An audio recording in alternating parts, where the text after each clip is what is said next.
Everyone, स्वागत है आपका एक बार फिर से हमारे ऑनलाइन प्लेटफॉर्म स्टडी विश्व एकेडमी पर। दोस्तों, आपको पता है कि इस चैनल पर इंडियन पॉलिटी का जो सीरीज है वो चल रहा है। यूपीपीसीएस 2024 का जो एग्ज़ाम लगा हुआ है 22 दिसंबर को, उसके संबंध में तो अभी तक हमने 3 पार्ट कवर कर लिए हैं। आज हमारे पास चौथा पार्ट है जिसमें हम बात करेंगे आज पार्ट 5 का, भाग 5 का, जिसका नाम दिया गया है द यूनियन गवर्नमेंट, संघीय सरकार। ठीक है, तो यहाँ पर हम देखेंगे इस पार्ट के अंदर में क्या क्या हमको देखना है। तो एग्जीक्यूटिव को आज मेनली पढ़ना है हमको। तो एग्जीक्यूटिव जो कार्यपालिका होती है इसमें कौन कौन सी बॉडी हम पढ़ेंगे। राष्ट्रपति, उपराष्ट्रपति, पीएम, मंत्रिपरिषद, council of minister, AGI, attorney general of India. ठीक है, तो ये संस्थाएं, ये पद हम एग्जीक्यूटिव के अंदर में पढ़ेंगे पार्ट 5 में। तो सबसे पहले हम आज देखेंगे राष्ट्रपति को। अब बात करें कि राष्ट्रपति जो है वो आर्टिकल 52 में आता है। आर्टिकल 52 में लिखा हुआ राष्ट्रपिता president of India, that means Bharat का, या वो बोल सकता है कि यह व्यक्ति भारत का राष्ट्रपति है। तो आर्टिकल 52 में साफ साफ राष्ट्रपति को दर्शाया गया है।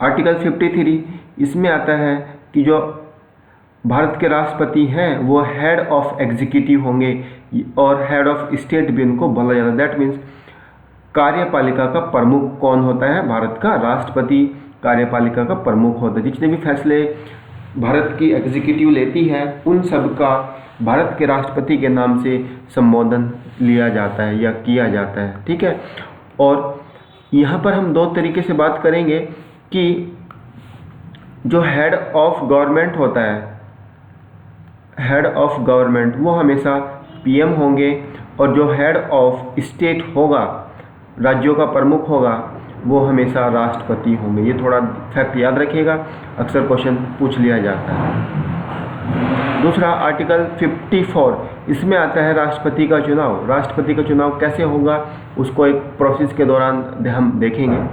तो यहाँ पर देखेंगे कि जो राष्ट्रपति का इलेक्शन होता है उसमें कौन कौन सदस्य भाग लेते हैं। तो लोकसभा के सदस्य, राज्यसभा के सदस्य, विधानसभा के सदस्य, और यूटीज़ हैं दिल्ली, पौंडुचेरी, जम्मू कश्मीर भी। बट जम्मू कश्मीर में अभी तक जो अभी चुनाव हुआ है उसने पार्टिसिपेट नहीं किया है, तो थोड़ा ध्यान रखिएगा डेटा। तो मैं क्या बोल सकता हूँ कि मनोनीत सदस्य भाग नहीं लेंगे। दैट मीन्स जितने भी नॉमिनेटेड मेंबर होते हैं वो है लोग राष्ट्रपति के चुनाव में भाग नहीं लेते हैं। केवल और केवल जो इलेक्टेड मेंबर होते हैं वही राष्ट्रपति के चुनाव में भाग लेते हैं। थोड़ा ध्यान रखिएगा। लोकसभा से जो चुनकर आएंगे, राज्यसभा में जो चुनकर आएंगे, विधानसभाओं में जो चुनकर आएंगे, और जो यूटीज़ हैं दिल्ली और पौंडुचेरी की, इनमें जो सदस्य चुनकर आएंगे वही सदस्य राष्ट्रपति के चुनाव में भाग लेते हैं। ये थोड़ा फैक्ट है, इम्पोर्टेंट है, याद रखिएगा। मेथड कैसा है इसका, कैसे चुनाव विधि है? तो सिंगल ट्रांसफरेबल वोट है, that means system of proportion representation. Indirect election होता है, इनडायरेक्ट इलेक्शन होता है। तो ये सिंगल ट्रांसफरेबल वोट है। इसका मतलब क्या है? लेट्स सपोज राष्ट्रपति के चुनाव में 4 कैंडिडेट खड़े हैं, तो जो सबसे कम वोट वाला कैंडिडेट है वो चौथे नंबर पर जाएगा। तो जो इसके वोट हैं चौथे नंबर वाले के, उनको इन 3 में बराबर बराबर बांट दिया जाएगा। फिर चेक किया जाएगा कि किसके पास कम वोट है। तो मान के चलेंगे कि जो 3rd पोजीशन वाला आदमी है इसके पास कम वोट है, तो इसके वोटों को इन 2 में बराबर बराबर बांट दिया जाएगा। तो इस प्रोसेस को बोलते हैं सिस्टम ऑफ प्रोपोर्शनल रिप्रेजेंटेशन। थोड़ा ध्यान रखिएगा, इसको दोबारा सुनिएगा कि राष्ट्रपति के चुनाव में 4 आदमी चुनाव लड़ते हैं, 1 2 3 4। तो जब हम वोट का काउंट करते हैं तो हम देखते हैं कि किस व्यक्ति के पास सबसे कम वोट है। तो मान के चला मैंने कि चौथे नंबर पर जो चुनाव लड़ रहा है कैंडिडेट, उसके पास सबसे कम वोट है, तो इसके वोटों को इन 3 में बराबर बराबर बांट दिया जाएगा। फिर काउंट करेंगे तो 3rd पोजीशन पर जो आदमी बैठा उसके वोट को इन 2 में बराबर बराबर बांट दिया जाएगा। तो ये प्रोसेस थोड़ा ध्यान दीजिएगा, ठीक है। नेक्स्ट, अब अगर बात करें चुनाव कैसा होता है, अप्रत्यक्ष होता है, इनडायरेक्ट इलेक्शन होता है। केवल सुप्रीम कोर्ट में ही राष्ट्रपति चुनाव को चुनौती दी जा सकती है, एक फैक्ट याद रखिएगा। दूसरी बात यहाँ से आता है कि जो आपके पास एमएलए और एमपी होते हैं उनका वोट कैसे फाइंड आउट होता है। तो यहाँ पर एक एमएलए का वोट क्या होगा, राज्य की जनसंख्या व कुल चयनित एमएलए इंटू 1/1000। अब ये मतलब क्या है, मान के चलो यूपी है, यूपी के अंदर में जो जनसंख्या है वो कितनी है, लगभग 20 करोड़ है 2011 के अनुसार, बट जो चयनित एमएलए हैं वो यहाँ पर कितने हैं, 403 है। ठीक है, और इसको 1/1000 से आप डिवाइड कर देंगे तो यहाँ पर एक एमएलए का डेटा निकल कर सामने आ जाएगा। और अगर पूरे यूपी के एमएलए की संख्या निकालें हम तो 403 से गुणा कर देंगे। ठीक है, तो आपके पास, तो यहाँ पर हम बोल सकते हैं कि जो एक एमएलए का वोट होता है वो स्टेट टू स्टेट वेरी करता है, क्योंकि ये पूरा निर्भर करता है जनसंख्या पर। यूपी की जनसंख्या कितनी है, उत्तराखंड की कितनी है, पंजाब की कितनी है, तो जनसंख्या पर ये पूरा डेटा निर्भर करता है। आई होप आप रिलेट कर रहे होंगे। दूसरा, यहाँ पर इसने टर्म्स लिखा है, एक एमपी का वोट, जो मेंबर ऑफ पार्लियामेंट होता है, इसका वोट क्या होता है कि सभी राज्यों के सभी एमएलए का वोट। ठीक है भाई, यहाँ पर ध्यान रहेगा, आपके जितने भी 28 राज्य हैं और 2 यूटीज है जो चुनाव में हिस्सा लेते हैं, उनका जितने भी एमएलए निकल के आएंगे तो उन एमएलए का जितना भी वोट वैल्यू आएगा अपॉन कर देंगे हम कुल चयनित एमपी दोनों सदन के आएंगे, लोकसभा के भी और राज्यसभा के भी, ये थोड़ा ध्यान रखिएगा। ठीक है, अब नोट करके पॉइंट लिखा है कि 1997 में पहली बार दिल्ली व पुडुचेरी ने राष्ट्रपति के चुनाव में भाग लिया था, जब आपके KR नारायण जी राष्ट्रपति बनते हैं। आई होप आपने एमपी और एमएलए का जो वोट होता है उसको काउंट किया होगा और समझा होगा। योग्यता देखेंगे, आर्टिकल 58 के अनुसार जो भी भारत के राष्ट्रपति होते हैं उनकी बनने की योग्यता एज 35 वर्ष और इतनी उसके अंदर में कैपेबिलिटी होनी चाहिए कि वह लोकसभा का सदस्य चुना जा सके। और शपथ कौन दिलाता है, आर्टिकल 60 के अनुसार जो भारत के मुख्य न्यायाधीश होंगे CJI वह शपथ दिलाते हैं। वेतन भत्ते संसद तय करती है। कार्यकाल कितना होता है, 5 वर्ष होता है, लेकिन ये कोई भी व्यक्ति कितने भी बार राष्ट्रपति बन सकता है, ये भारत के अंदर में प्रोविजन है। जैसे USA में 2 बार का टेन्योर होता है कि 2 ही बार बनेगा, बट भारत में ऐसा नहीं है, पहले भी इस्तीफा दे सकता है। अब यहाँ पे ये इंटरेस्टिंग पॉइंट है, याद रखिएगा, PCS पूछता है कि जो राष्ट्रपति होते हैं वो अपना इस्तीफा किसको देते हैं, वाइस प्रेसिडेंट को देते हैं, उपराष्ट्रपति को देते हैं, और उपराष्ट्रपति अपना इस्तीफा किसको देते हैं, राष्ट्रपति को देते हैं, ये ध्यान रखिएगा। आर्टिकल 61 में प्रोसेस है कि राष्ट्रपति को पद से हटाया जा सकता है, लेकिन जो पद से हटाने की प्रक्रिया है उसको बोलते हैं महाभियोग, दैट मीन्स इम्पीचमेंट, आर्टिकल 61 के अनुसार। आर्टिकल 60 में क्या है, राष्ट्रपति का शपथ। अब मेरे को बताइएगा कि जो आपके पास अनुसूची 2 है या 3 है जिसमें शपथ को जिक्र किया गया, जिसमें शपथ को डिस्कशन किया जाता, तो प्लीज़ कमेंट बॉक्स में आंसर कीजिएगा कौन सी शेड्यूल है वो। तो जो महाभियोग है ये कब लगता है, संविधान में संविधान का उल्लंघन का उल्लेख नहीं है, पहला बात तो ये याद रखना।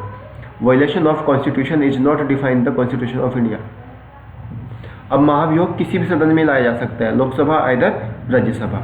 इसके लिए कितने मेजोरिटी होनी चाहिए, 2/3, और 14 दिन का नोटिस जारी होगा। और जो महाभियोग की प्रक्रिया है वो कैसी प्रक्रिया, क्वेश्चन जुडिशियल प्रोसीजर है, अर्ध न्यायिक प्रक्रिया है। ये direct to the point fact है ये। ठीक है, लोकसभा व राज्यसभा के सभी सदस्य यहाँ पर भाग लेंगे, elected as well as nominated. Impeachment में भाग लेते हैं ओनली, यहाँ पर ध्यान रखिएगा। अब दोबारा सुनिएगा, जब राष्ट्रपति का चुनाव होगा तो इसमें केवल लोकसभा, राज्यसभा, लेजिस्लेटिव असेंबली के जितने भी इलेक्टेड मेंबर हैं वो भाग लेंगे, बट जब इम्पीचमेंट की बात आती है तो वहाँ पर लोकसभा प्लस राज्यसभा के ऑल मेंबर भाग लेंगे, nominated as well as the elected. ये ध्यान रखिएगा बात, यहाँ पर असेंबली का कोई रोल नहीं होता है। नेक्स्ट, राष्ट्रपति के पद को खाली होने पर, अब भाई मान के चलो राष्ट्रपति यहाँ पर इम्पीचमेंट के थ्रू पद से हट जाते हैं तो पद खाली हो गया ना, तो उपराष्ट्रपति पद संभालेंगे और उपराष्ट्रपति के पास वही पावर होगी जो राष्ट्रपति के पास पावर है, लेकिन अब वह राष्ट्रपति के पद पर कार्य नहीं करेंगे। ये फैक्ट याद रखिएगा। अगर उपराष्ट्रपति भी नहीं है तो जो भारत के मुख्य न्यायाधीश हैं वह राष्ट्रपति का पदभार संभालेंगे और 6 माह के अंदर अंदर चुनाव होना लाजमी है, चाहे वह CJI को पद दिया जाए चाहे उपराष्ट्रपति को पद दिया जाए। जब पद खाली हो तो विद इन 6 मंथ इलेक्शन होने ही लाजमी है। अब अगर हम राष्ट्रपति की पावर की बात करें तो इसमें सबसे पहली पावर होती है एग्जीक्यूटिव। हमने देखा था कि हेड ऑफ एग्जीक्यूटिव होता है, तो हेड ऑफ जब एग्जीक्यूटिव है तो वह क्या काम कर सकता है, दैट मीन्स सभी कार्य राष्ट्रपति के नाम से होंगे, पहली बात। दूसरी बात, पीएम से प्रशासन पर रिपोर्ट मांग सकता है।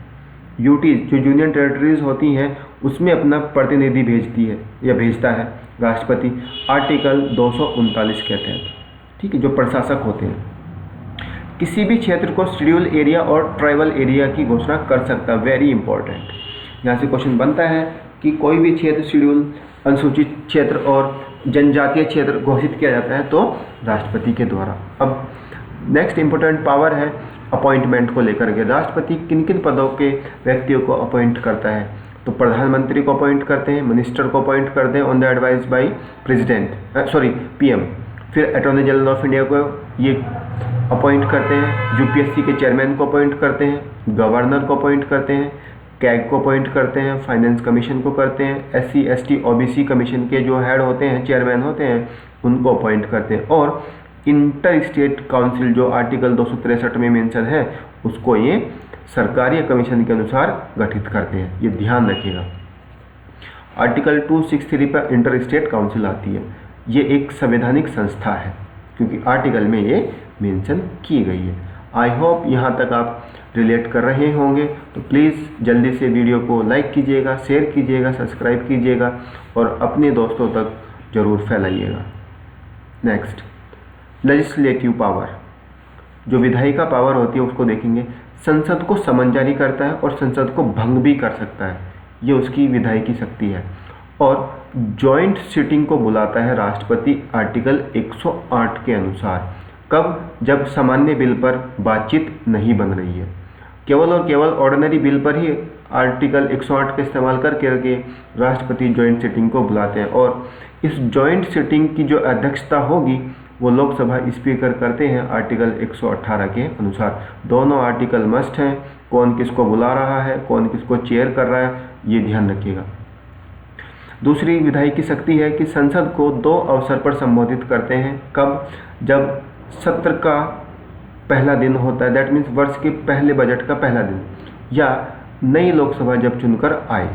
जैसे अभी 2024 का लोकसभा का जो आम चुनाव हुआ है तो उसमें जो भी नई लोकसभा आई है उस दिन एड्रेस किया, और जब बजट सत्र आता है, क्योंकि ये वर्ष का पहला सत्र होता है और बजट सत्र का जो पहला दिन होता है उस दिन राष्ट्रपति एड्रेस करती हैं संसद को, ठीक है। नेक्स्ट पॉइंट, लोकसभा और राज्यसभा के पद खाली होने पर स्पीकर और डिप्टी स्पीकर चेयरमैन या डिप्टी चेयरमैन को अपॉइंट कर सकते हैं, इसके लिए किसी भी सदस्य को अपॉइंट कर सकता है, ये ध्यान रखिएगा। नेक्स्ट हम देखेंगे कि राज्यसभा में जो राष्ट्रपति होते हैं वह 12 सदस्यों को मनोनीत करते हैं, नॉमिनेटेड। कितने मेंबर होते हैं? 12 मेंबर होते हैं नॉमिनेटेड। कहाँ पे? राज्यसभा में। कौन करता है? राष्ट्रपति। नेक्स्ट, चुनाव आयोग की रिपोर्ट पर, ठीक है, report by the election commission of India, सदस्यों की सदस्यता खत्म कर सकते हैं, लेकिन यहाँ पर रिपोर्ट ध्यान रखिएगा इलेक्शन कमीशन की। फिर जो कॉन्सुलेटेड फंड ऑफ इंडिया होता है आर्टिकल 266A के अनुसार, ये आर्टिकल मस्ट है, याद रखिएगा। आर्टिकल पूछ लिया गया है 267। यहाँ से जो पैसा निकालना पड़ता है उसके लिए भी राष्ट्रपति की परमिशन लेनी जरूरी है। और जब सरकार अध्यादेश लेकर आती है तो राष्ट्रपति 123 आर्टिकल का इस्तेमाल करता है, दैट मीन्स आर्टिकल 1 to 3 का इस्तेमाल होता है अध्यादेश जारी करने के लिए, और 6 सप्ताह के अंदर इसको संसद से पास कराना होगा। ये याद रखिएगा, फैक्ट याद रखिएगा, सभी आर्टिकल याद रखिएगा। 266A में क्या है और आर्टिकल 123 में क्या है। नेक्स्ट पावर देखेंगे, फाइनेंशियल पावर। फाइनेंशियल पावर में आता है मनी बिल, आर्टिकल 110। आर्टिकल 110 में मनी बिल को डिफाइन किया हुआ है, के लिए राष्ट्रपति की मंजूरी आवश्यक है। तो यहाँ पर ध्यान रखिएगा, मनी बिल केवल और केवल राष्ट्रपति की मंजूरी के बाद ही पास हो सकता है, मीन्स रिप्रेजेंट हो सकता है। अब मनी बिल को कौन डिफाइन करेगा? तो वो लोकसभा के स्पीकर डिफाइन करते हैं। संसद में आर्टिकल 112 बजट पेश करता है, वित्त मंत्री इसको पेश करेंगे, लेकिन विद द नेम ऑफ राष्ट्रपति। तो ध्यान रखिएगा, आर्टिकल 112 में राष्ट्रपति के नाम से बजट पेश किया जाता है फाइनेंस मिनिस्टर के द्वारा।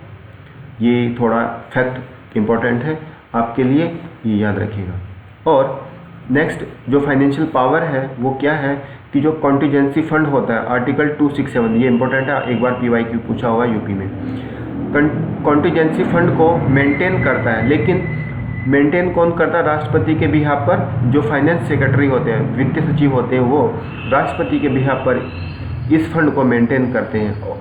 और जब इकोनॉमी देखेंगे हम, जो फाइनेंस सेक्रेटरी होते हैं ये ₹1 के नोट पर साइन करते हैं।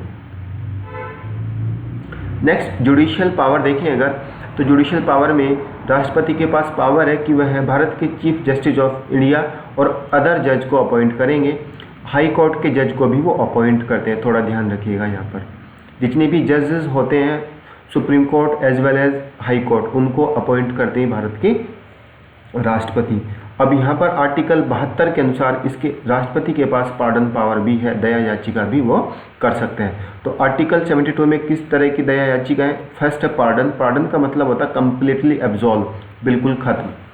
दूसरी पावर दी गई है कम्यूटेशन, दैट मीन्स सजा को हल्का करना, that means punishment for a lighter form. Remission, सजा की अवधि कम करना, ये याद रखना। पार्डन कम्प्लीटली, कम्यूटेशन हल्का करना, रिमिशन अवधि कम करना, ठीक है। फिर आता है रेस्पाइट, सम स्पेशल फैक्ट के आधार पर सजा कम की जा सकती है। फिर आता है रिप्रेव, स्टे ऑन द एग्जीक्यूशन, फांसी पर रोक। आर्टिकल 161 के अनुसार जो है ना राज्यपाल के पास भी पार्डन पावर है, बट राज्यपाल के पास जो है ना कोर्ट मार्शल और मृत्युदंड की पावर नहीं है, ये ध्यान रखिएगा। कौन सा? कोर्ट मार्शल और मृत्युदंड केवल राष्ट्रपति अपने पास रखते हैं। आर्टिकल 143, आर्टिकल 143 के अनुसार सुप्रीम कोर्ट से एडवाइस ले सकते हैं भारत के राष्ट्रपति, तो ये इसकी जुडिशियल पावर थी। Next military power, I hope. Next हम देखेंगे डिप्लोमेटिक, कूटनीतिक पावर। तो जितने भी इंटरनेशनल ट्रीटी होती हैं वो सब राष्ट्रपति के नाम से ली जाती हैं, और जितने भी राजनयिक और राजदूत अपॉइंट होते हैं तो उनको भी अपॉइंट भारत के राष्ट्रपति के नाम से ही किया जाता है। नेक्स्ट मिलिट्री पावर, तो तीनों सेनाओं का प्रमुख होते हैं राष्ट्रपति, लेकिन यहाँ पर CDS के संबंध में क्वेश्चन आता है कि जो CDS होते हैं वो अपनी रिपोर्ट किसको पेश करते हैं? तो जो भारत के रक्षा मंत्री होते हैं उसको अपनी रिपोर्ट CDS पेश करते हैं। इमरजेंसी की अगर मैं बात करूं इमरजेंसी पावर में, तो नेशनल इमरजेंसी, प्रेसिडेंट रूल और फाइनेंशियल इमरजेंसी आर्टिकल मस्ट है। Article 352 national emergency, article 356 president rule, article 360 financial emergency की बात की गई है। वीटो पावर अगेन देखेंगे, वीटो पावर 111 के अनुसार आर्टिकल 111 में वीटो पावर को प्रोविजन किया गया है। संसद के किसी भी बिल पर राष्ट्रपति क्या कर सकता है? सहमति दे सकता है, यस। नहीं दे सकता है, नो। ठीक है, नो बोलेगा, यस बोलेगा, लेकिन वापस संसद को भेज देगा। ठीक है, कोई भी बिल है जिसको राष्ट्रपति संसद को अगेन रिटर्न कर रहा है तो ये पावर भी है। बट यहाँ पर एक फैक्ट ये है कि अगर कोई भी बिल जिसको राष्ट्रपति वापस कर रहे हैं संसद के लिए, अगर वो दोबारा से संसद से पास होके आता है तब राष्ट्रपति वहाँ पर सहमति देने के लिए बाध्य हो जाते हैं, ये ध्यान रखिएगा। अब 4 तरह की जो वीटो पावर है उसकी बात की गई है, ये एक बार देख लीजिएगा। क्वालिफाइड वीटो इंडिया में नहीं है, यूएसए में है। तो एब्सोल्यूट वीटो होती है, एब्सोल्यूट वीटो का मतलब होता है बिल पर सहमति से रोकना। ठीक है, सस्पेंसिव वीटो होता है बिल पर सहमति देना बाध्य, ऑब्लिगेटरी है, देना ही देना है। पॉकेट वीटो होता है नो एक्शन, दैट मीन्स अपने पास रख के रखना। तो इसमें संविधान में चेंजेस होता है। 24वां संविधान संशोधन अधिनियम 1971, इसमें क्या वो लगाया कि संविधान संशोधन बिल पर सहमति देनी होगी। ये इंपॉर्टेंट है, फैक्ट याद रखिए। जितने भी कॉन्स्टिट्यूशनल अमेंडमेंट हैं उस पर राष्ट्रपति को अपनी सहमति देनी मस्ट है।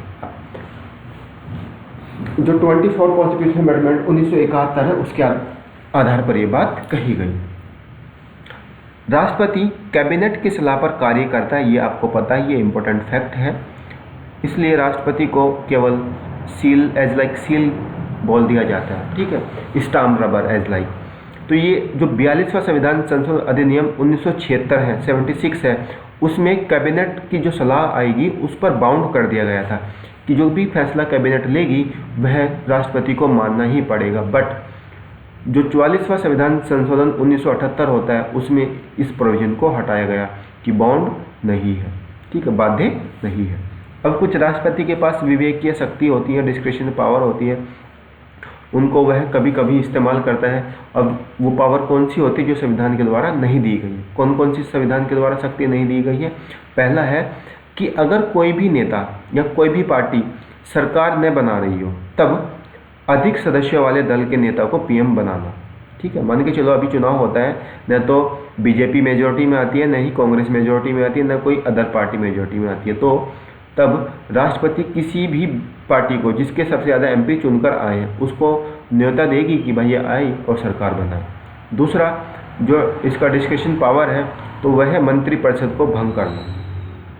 काउंसिल ऑफ मिनिस्टर को कब वो डिसॉल्व कर सकते हैं? यदि लोकसभा में अविश्वास प्रस्ताव पास हो जाए। ध्यान रखिएगा, नॉन कॉन्फिडेंस मोशन अगर लोकसभा में पास हो जाता है तब मंत्रिपरिषद भंग हो जाता है।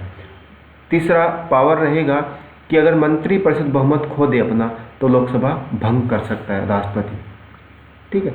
तो ये सभी विवेकीय शक्ति है राष्ट्रपति की, आपको पता होना जरूरी है, क्वेश्चन पूछ लिया जाता है। नेक्स्ट,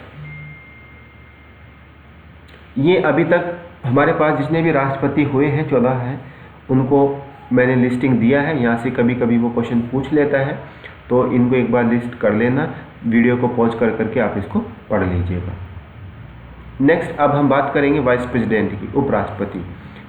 उपराष्ट्रपति की आर्टिकल 63 में बात की गई है कि यह व्यक्ति भारत का उपराष्ट्रपति होगा। अब यहाँ पर केवल और केवल इसी आर्टिकल में बात की गई। आर्टिकल 64 में यहाँ पर बात की गई है चेयरपर्सन ऑफ राज्यसभा, राज्यसभा का चेयरपर्सन, सभापति, ठीक है। क्योंकि आपको पता है कि जो भारत के उपराष्ट्रपति होते हैं वो राज्यसभा के सभापति भी होते हैं। अब आर्टिकल 66 में इलेक्शन प्रोसेस दिया गया है कि किस तरह से उपराष्ट्रपति का चुनाव होगा। इसमें बोला है कि संसद के दोनों सदन, लोकसभा प्लस राज्यसभा के कुल सदस्य elected as well as nominated चुनाव में हिस्सा लेंगे। लेकिन वही राष्ट्रपति के चुनाव में कौन हिस्सा ले रहे थे? केवल इलेक्टेड मेंबर, ध्यान रखिएगा। और इम्पीचमेंट में दोनों सदस्य भाग ले रहे थे। क्वालिफिकेशन क्या है? 35 वर्ष आयु होनी चाहिए। राज्यसभा का सदस्य बन सके पर सदस्य नहीं होगा, वेरी फैक्ट, ठीक। इतनी क्वालिटी उसके पास हो कि वह राज्यसभा का सदस्य बन सके। लेकिन राज्यसभा का सदस्य चेयरमैन नहीं होता है। जैसे लोकसभा का सदस्य, लोकसभा का जो स्पीकर होता है वह लोकसभा का सदस्य होता है, बट यहाँ पर ऐसी कंडीशन नहीं है, ध्यान रखिएगा। कार्यकाल कितना होता है उपराष्ट्रपति का? 5 वर्ष। पहले भी इस्तीफा दे सकता है, कितनी भी बार वह उपराष्ट्रपति पद पर बन सकता, सुशोभित कर सकता। लेकिन हमने देखा था इस्तीफा किसको देगा? राष्ट्रपति को, राष्ट्रपति उपराष्ट्रपति को, तो थोड़ा ध्यान रखिएगा। और जो भी इलेक्शन डिस्प्यूट होगा उपराष्ट्रपति के चुनाव को लेकर के वह केवल और केवल सुप्रीम कोर्ट में ही सुलझाया जाएगा, ठीक है। वेतन भत्ता संसद तय करेगा, ध्यान रखिएगा। आगे पावर कौन कौन सी है? राज्यसभा का जो चेयरमैन होता है उसके पास लोकसभा के स्पीकर के समान पावर आती है। राष्ट्रपति का पद रखता है अगर, ध्यान रखिएगा, अगर राष्ट्रपति का पद खाली, वो हमने पीछे भी देखा था, 6 माह तक ही वो उस पद पर बैठ सकता है, क्योंकि विद इन 6 मंथ राष्ट्रपति का चुनाव कंडक्ट कराना होगा। ओथ कौन दिलाएगा? भारत के राष्ट्रपति उपराष्ट्रपति को शपथ दिलाते हैं, ये थोड़ा ध्यान रखिएगा। और राष्ट्रपति को कौन शपथ दिलाएगा? भारत के मुख्य न्यायाधीश। तो प्लीज़ ये ओथ और आपका रिजाइन ये याद रखिएगा, इंपॉर्टेंट बन सकता है। अब हम नेक्स्ट टॉपिक देखेंगे, प्रधानमंत्री और मंत्रिपरिषद। इंपॉर्टेंट है, ध्यान रखिएगा, क्वेश्चन पूछता है। जो पीएम होते हैं हमारे, वो सरकार के मुखिया होते हैं और उन्हीं के पास रियल पावर रहती है। आर्टिकल 75 में मेंशन किया हुआ है कि जो प्रधानमंत्री हैं वह राष्ट्रपति के द्वारा अपॉइंट किए जाएंगे, क्योंकि आपने देखा था कि जो राष्ट्रपति की एग्जीक्यूटिव पावर होती है उसमें अपॉइंटमेंट ऑफ पीएम की बात की गई है। आर्टिकल 74 में काउंसिल ऑफ मिनिस्टर आता है। अब यहाँ पर थोड़ा इंटरेस्टिंग फैक्ट है, याद रखिएगा कि जो भी मंत्रिपरिषद का सदस्य होता है उसको राष्ट्रपति के द्वारा अपॉइंट किया जाएगा, हाँ जी, लेकिन रिकमेंड कौन करेगा? भारत के प्रधानमंत्री।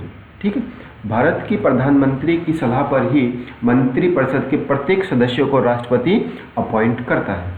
नेक्स्ट, ये इंटरेस्टिंग फैक्ट है, क्वेश्चन ध्यान रखिएगा कि मंत्रिपरिषद का कोई भी सदस्य, कोई भी व्यक्ति केवल और केवल 6 माह तक ही पीएम या मंत्री बन सकता है, जब तक कि वह किसी भी सदन का सदस्य नहीं है।